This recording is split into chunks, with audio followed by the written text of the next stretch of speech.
Break બાદ આગળ વાત કરીએ મહત્વપૂર્ણ સમાચારની તો મહત્વના સમાચાર સામે આવી રહ્યા છે। કાવેરી વિવાદ મુદ્દે પીએમ મોદી દ્વારા અપીલ કરવામાં આવી છે। હિંસા કોઈ સમસ્યાનો ઉકેલ નથી તેવું પીએમ મોદી દ્વારા કહેવામાં આવ્યું છે।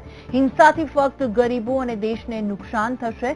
કાવેરી વિવાદ મુદ્દે પીએમ મોદી દ્વારા અપીલ કરવામાં આવી છે।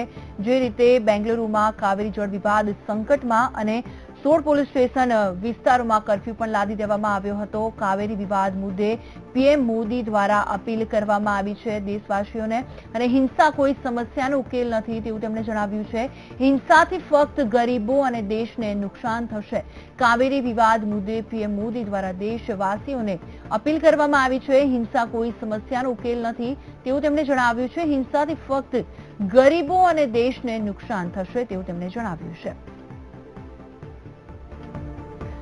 જે રીતે બેંગ્લોરમાં દિવસે ને દિવસે કાવેરી જળ વિવાદ સંકટમાં છે તેને લઈને પીએમ મોદી દ્વારા અપીલ કરવામાં આવી છે દેશવાસીઓને।